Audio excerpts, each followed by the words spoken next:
Summer League action from Las Vegas. These are the best moments from Wednesday's action. Best assist came from Miami Heat top draft pick Tyler Herro. Euro step.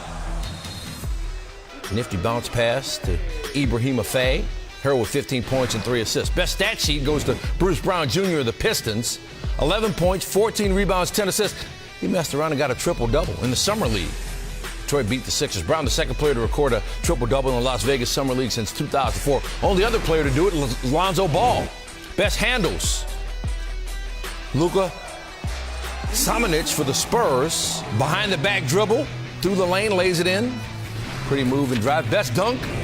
Keelan Martin for the Pistons. Duncan Robinson wanted no part of that.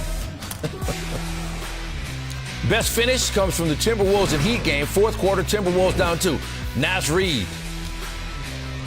Spinning and winning. It's 81 apiece. Less than 30 seconds left. Heat down 2. Kendrick Nunn.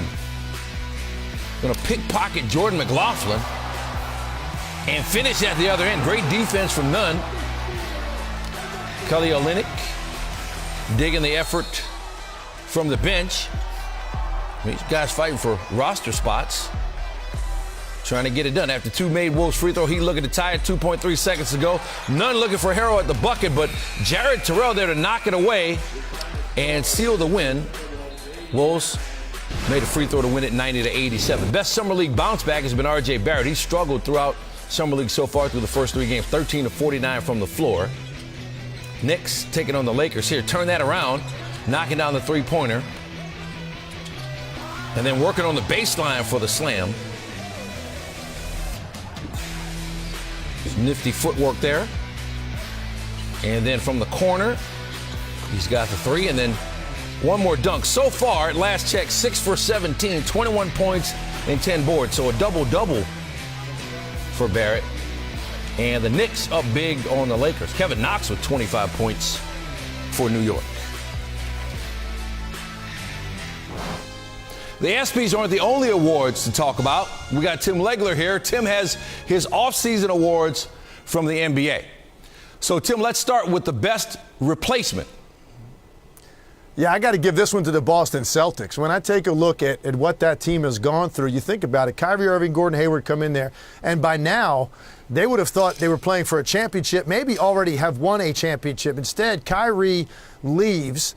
And what do? You go out and get Kemba Walker, which I think is a comparable replacement from a talent perspective. He's 29 years old, in his prime, had a great year this year, the best year of his career. And more importantly, I think he's going to bring a level of leadership to that locker room that they're desperately going to need, that's going to allow Jason Tatum and Jaylen Brown to take a huge step forward. So if you're the Celtics and you lose an exquisite talent like Kyrie Irving, to be able to replace him with Kemba Walker, that's a great job by Danny Ainge to be able to fill that void. Offseason was great for some teams. They're excited in Brooklyn. Here in L.A., both Clippers and Lakers fans are thrilled. The Pelicans fans are excited about the season. But who takes home the award for the biggest disappointment of the offseason?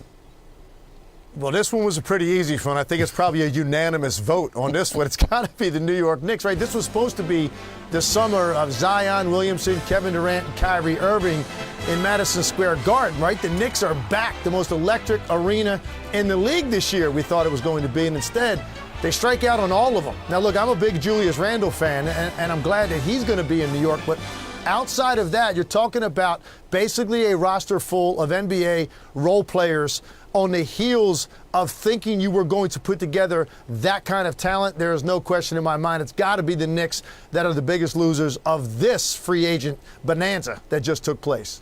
All right, Tim, also we got Kawhi Leonard and Anthony Davis swapping teams, but there was one guy in particular who stuck with his current team to try to make it work there. Who wins the Kobe Bryant Loyalty Award?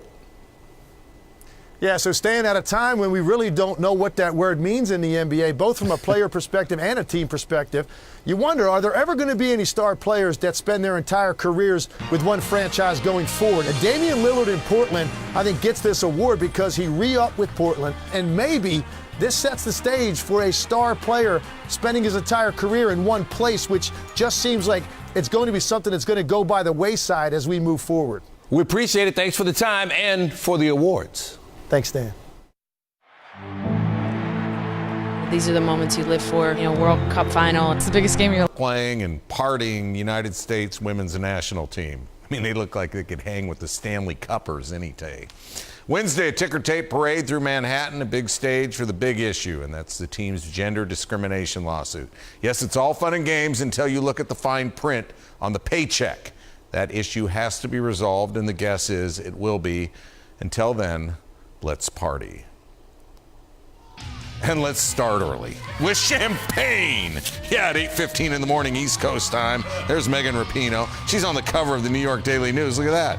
That's hey, imitation is the sincerest form of flattery right there. Pink hair on the Statue of Liberty. Looks just like her. And then who doesn't love a parade?